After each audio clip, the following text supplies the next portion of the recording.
on invasion of the red orbs from Norblat 9. The red menace among us will not be seen at this time. We're going to bring you this talk with the light codes. Actually, we're just going to trip on the light codes, but I want to talk a little bit about dimensions. I've done a talk on it before, and I meant to get to it earlier, but I've had family in town. I've had 1,000 things going on, and plus 15 different platforms to post, several different things to. It's time-consuming, but when you think about dimensions in our consciousness, of course, as you start getting your body, let me start with just what your body does. This is just from what I know and from what I've been told by extraterrestrials that I've channeled over 15 years, the different collectives, like 30 different collectives, and of course, I've kind of figured this out on my own, but so take my reality for what it's worth. Okay, so, a third dimensional reality we live in, moving in towards a fourth dimension. Fourth dimension is the last dimension where you're completely physical, like we are, like we're a human body in a carbon-based form, right? Before we move into that crystalline format. As you start getting into a fifth dimensional reality, your body is a crystalline. Now you still have a human body until you get fully into the eighth dimension. The eighth dimension is where you've transferred over into an orb or a light code or a hologram of what you look like, or, you can be a hologram. But, and it's not some kind of a weird scientific takeover thing. It's just your body has ascended to that level up the dimensions and vibrations to where you're that light. Okay? I mean, that's what it is. It's nothing where, oh God, I have to give up my body. In fact, there's a race that doesn't. Procyon, I'm probably one of the only mainstream people that channel them. I channel a guy named Valance from an ambassador orbship from there. Yeah, well, their consciousness is up into, 14th, 15th dimension, but they've chosen as a collective to stay in the seventh dimension because they don't want to completely get out of that human body. That's what they've decided as a collective, that they don't. Okay, so the sixth and seventh dimension. Well, in the fifth is the start of it. You go up fifth, sixth, seventh dimension. That upper seventh dimension is where your body starts to transition sort of out of a body at all. Out of just kind of a light ray or a holographic type being or whatever you want to be. Okay, now as you start climbing up the dimensions a little bit further, when you get into, you start getting past about the, into the 10th dimension and the upper 10D, you become more of a, instead of more of a solid hologram, you start to become like a light ray, or before that you might think of it as you're sort of an orb. When you're in 8, 9, 10D, you could be your own little orb, right? But you even move out of that and you move into a more thinner, lighter color, just like a light ray. That's why you see the Merkabas look different once you get out of the star realms and into the pre-angelic realms, which I call the pre-angelic realms, I call the 11th through the 13th dimension. Okay, well, actually now they've kind of ascended too, so that 14th, 15th, and 16th dimension have kind of been brought into our galaxy. All right? That's how high the consciousness level goes. There's collectives that are that high of a consciousness at 16D. It wasn't long ago that it was not even close to that. All right? So when you start getting into the 11th dimension, though, you're in what I call the pre-angelic realms, 11, 12, and 13. Especially.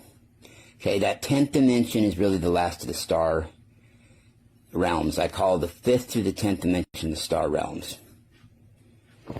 And then you start getting into the pre-angelic realms, the pre-heavenly realms, whatever you want to call them. I think of Arcturus. I liken Arcturus to that.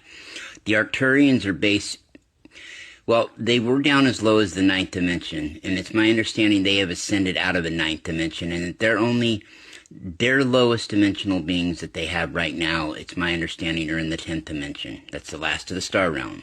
After that, it's, pre-angelic realms all the way through angelic consciousness, when you get into 14th, 15th, and 16th density.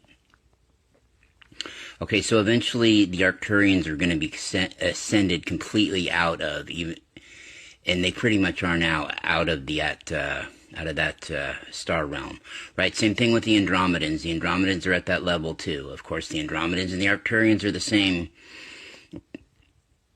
race. They just came from different galaxies, okay? Their base race for both of them was created with the same blueprint, okay? They were like the chosen races to run the two chosen galaxies in this universe. The two of the 1,000 or so, 10,000 galaxies, however many we have, there's a bunch. So those were the two chosen, okay? They are working their way on ascending completely out of the star realms and just completely up into the divine, heavenly type realms, right? The Pleiadians, they don't have a lot of fifth dimensional existence left. They have gone through an ascension too. See, all these other star races, not just Earth, not just us humans here on Earth, but these other star races have gone through ascensions too recently.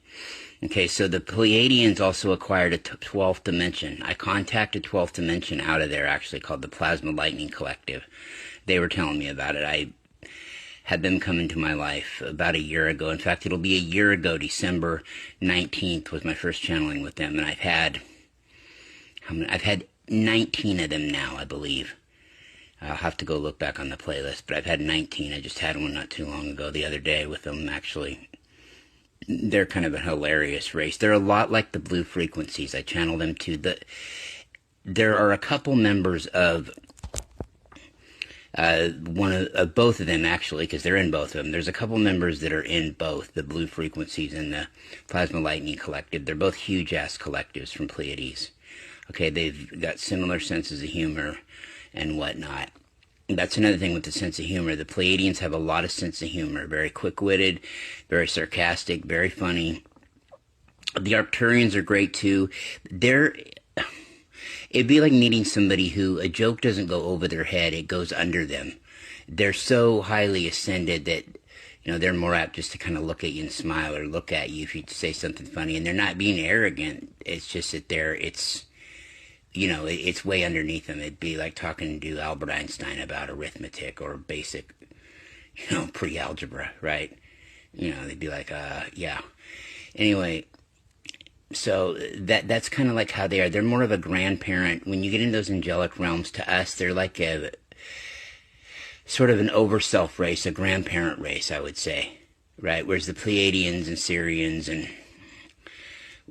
and races like that, Procyon, they're like a parent or like a big older brother race to us. And the Arcturians are, to some of us, like a parent race, right? Some of us, they're like to a grandparent race too.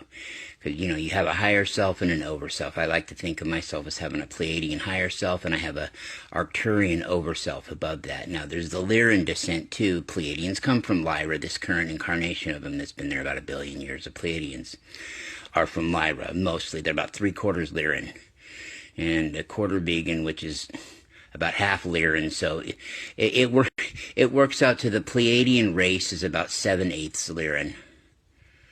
Okay, it's about 7/8 Lyran, and that other eighth is close to the other eighth that the Lyrans have that they don't have. They're half. So really, if you really wanted to break it down like that, the Pleiadians are about 15/16 Lyran. Okay, in essence, when you boil it down at the end of the day. They're descended from the Lyrans, but I mean, as far as their cosmic DNA goes, it's about 15/16 Lyran. The Arcturians helped the Pleiadians to ascend, though. The Lyrans were really busy with a long, drawn-out conflict, billion-year war with Orion, okay? There's still smoldering of it that goes on. So the Arcturians really helped the Pleiadians to ascend. The Pleiadians also learned a lot from Andromeda. They kind of used Andromeda like as an aunt-uncle race, right? Because that's kind of what it was. And whereas the Arcturians were more like a parent race, even though they were descended from the Lyrans. And then so it goes, right? They helped guide the Pleiadians through many nuclear wars, many conflicts with each other. But back on this topic here about the dimensions. there's also the consciousness, right? You can be in a third dimensional body, and your consciousness can reach up into the higher dimensions. How high? Well, I don't like to put numbers on it because it's really suggested to do so, but rule of thumb, if I'm teaching like the lay person who's just learning about this kind of thing and advising them, the rule of thumb is the 16th dimension is the highest dimensional consciousness you can reach in our young galaxy. Now, in this universe we're a part of, which there are about 1,000 galaxies in that universe, okay? So 16th dimensional consciousness is possible to reach out to. Now, in our young universe, which is young, that this galaxy is a part of, it's 144 dimensions, believe it or not. So it just goes to prove to you folks, dimensions are endless. And with that, I've rambled on long enough. It's Rockin' Larry Lock, and I'm out.